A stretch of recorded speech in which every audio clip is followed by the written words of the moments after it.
নমস্কার বন্ধুরা, আপনারা দেখছেন পারফেক্ট পলিটিক্স, সাদা বাংলা রাজনীতির কথা। শেষ পর্যন্ত কি শুভেন্দু অধিকারীর কথাই সত্যি হতে চলেছে? শুভেন্দু অধিকারী যে দাবিগুলো করেছেন সেই দাবিগুলোই কি শেষ পর্যন্ত সত্যি হতে চলেছে?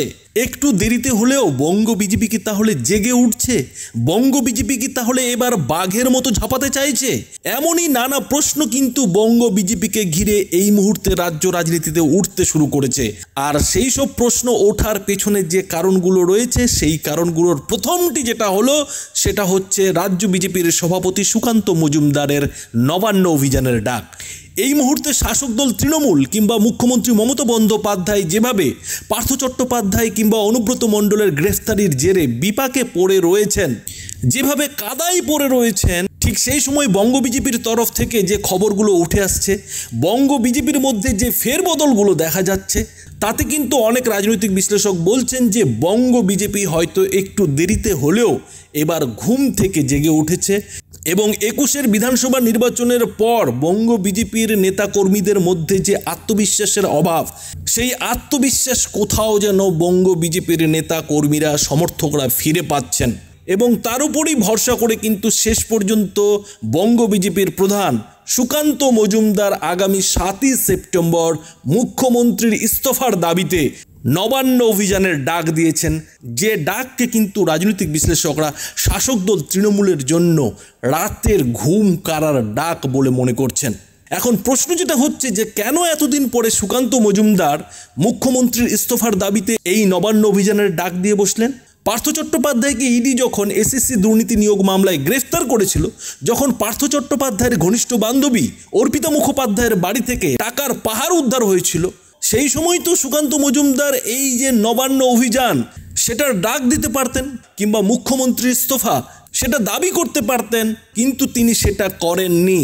অথচ অনুব্রত মণ্ডল মানে কেষ্টদা যেই না সিবিআইয়ের হাতে গ্রেফতার হলো, তারপর থেকেই যেটা দেখা গেল যে বঙ্গ বিজেপির নেতারা এমনভাবে শাসক দল তৃণমূলকে আক্রমণ করতে শুরু করলেন যে আক্রমণ অনেকটাই সংগঠিত এবং যে আক্রমণের মধ্যে কিন্তু আগের তুলনায় অনেক বেশি ঝাঁজ দেখা গেল। আর এখানেই প্রশ্ন উঠছে যে কোন মন্ত্র বলে আচমকাই এই বিজেপির নেতা কর্মীরা জেগে উঠলেন, ঘুম থেকে জেগে উঠে একেবারে বাঘের মতো হুঙ্কার দিতে শুরু করলেন।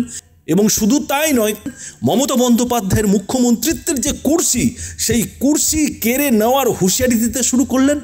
আসলে বন্ধুরা, রাজনৈতিক বিশ্লেষকরা যেটা বলছেন যে কোনো মন্ত্র নয়, এর পেছনে যেটা কাজ করছে সেটা হচ্ছে দিল্লির বিজেপির কেন্দ্রীয় নেতাদের একটি সিদ্ধান্ত।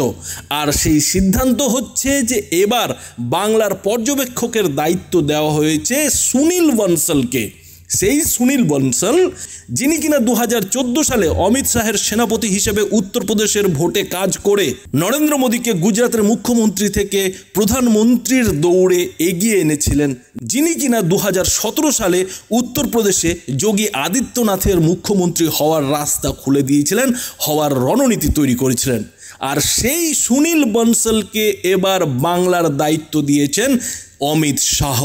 অমিত শাহের অত্যন্ত ঘনিষ্ঠ, বিশ্বাসভাজন এবং আরএসএস করা এই সুনীল বনসলের বাংলার পর্যবেক্ষকের দায়িত্ব পাওয়ার পর থেকেই রাজ্য বিজেপির নেতারা, বিশেষ করে সুকান্ত মজুমদার কিংবা শুভেন্দু অধিকারী কিংবা লকেট চট্টোপাধ্যায়ের মতো নেতারা কিন্তু নতুন উদ্যমে শাসক দল তৃণমূলের বিরুদ্ধে ঝাঁপিয়ে পড়ার উদ্যোগী হয়েছেন। বন্ধুরা, আপনারা জানেন যে এর আগে বাংলার পর্যবেক্ষকের দায়িত্বে ছিলেন কৈলাস বিজয়বর্গীয়। সেই কৈলাস বিজয়বর্গীয় শুরুর দিকে বিজেপিকে কিছুটা সাফল্য এনে দিলেও, বঙ্গ বিজেপিকে ২ থেকে ১৮ জন সাংসদে নিয়ে গেলেও, কিংবা ২০২১-এর যে বিধানসভা ভোট, সেই বিধানসভা ভোটে ৩ জন বিধায়ক থেকে বিজেপির ৭৭ জন বিধায়কে নিয়ে গেলেও কৈলাস বিজয়বর্গীয়র শেষের দিকটা কিন্তু মোটেও ভালো ছিল না। কৈলাস বিজয়বর্গীয় যেভাবে একেবারে চোখ বন্ধ করে মুকুল রায়ের উপর ভরসা করেছিলেন, মুকুল রায়ের উপর ভরসা করে ২১-এর বিধানসভা নির্বাচনে লড়াইয়ের রণকৌশল তৈরি করেছিলেন, সেই রণকৌশল ফ্লপ হতেই কৈলাস বিজয়বর্গীয় কিন্তু রীতিমতো প্যাচে পড়ে যান। কৈলাস বিজয়বর্গীয়র যে রণকৌশল, সেই রণকৌশল নিয়ে কিন্তু রাজ্য বিজেপির নেতাদের মধ্যেই বিরোধ শুরু হয়ে যায় এবং তারপরেই কিন্তু বঙ্গ বিজেপির দায়িত্ব কাকে দেওয়া যায় সে নিয়ে কিন্তু বিজেপির কেন্দ্রীয় নেতারা এতদিন একটু চিন্তায় ছিলেন। আর তারপরেই যখন অমিত শাহ বঙ্গ বিজেপির দায়িত্বে এই সুনীল বনশলকে উত্তরপ্রদেশ থেকে সরিয়ে নিয়ে এলেন, তারপরেই কিন্তু এই বঙ্গ বিজেপির নেতাদের মধ্যে সুকান্ত মজুমদার কিংবা শুভেন্দু অধিকারীর মধ্যে কিন্তু নতুন করে একটা উদ্যম, নতুন করে একটা উৎসাহ কিন্তু দেখা যাচ্ছে বসেছেন। আর ঠিক এইখানেই বন্ধুরা আমরা যে প্রশ্নটা শুরুতেই করেছিলাম, যে শুভেন্দু অধিকারী তো বলে রেখেছেন যে এবছরের ডিসেম্বর মাসের মধ্যেই বড় সড়ো একটা অঘটন ঘটবে এবং 2024-এ কিন্তু লোকসভা ভোটের সঙ্গেই পশ্চিমবঙ্গের বিধানসভা ভোটও হবে। শুভেন্দু অধিকারীর এই যে ভবিষ্যৎবাণী, শুভেন্দু অধিকারীর এই যে দাবি, সেই দাবিকে সামনে রেখেই কি কেন্দ্রের নরেন্দ্র মোদী শাহরা এই বঙ্গ বিজেপির জন্য একেবারে রণকৌশল তৈরি করেছেন? সেই লক্ষ্যকে সামনে রেখেই কি এই সুনীল বনশলকে বঙ্গ বিজেপির পর্যবেক্ষকের দায়িত্ব দেওয়া হলো, যে সুনীল বনশল এর আগে উত্তরপ্রদেশে লাগাতার জয় এনে দিয়েছে বিজেপিকে?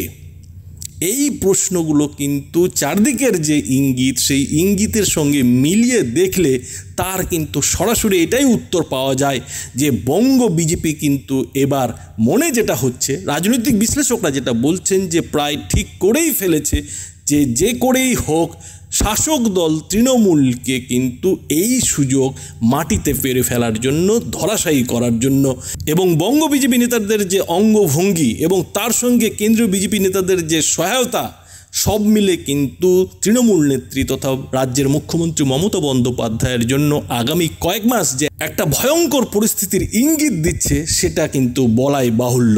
বন্ধুরা, এই বিষয়ে আপনাদের মতামত কি তা অবশ্যই এই ভিডিওটির নিচে কমেন্ট বক্সে লিখে জানাবেন। ধন্যবাদ।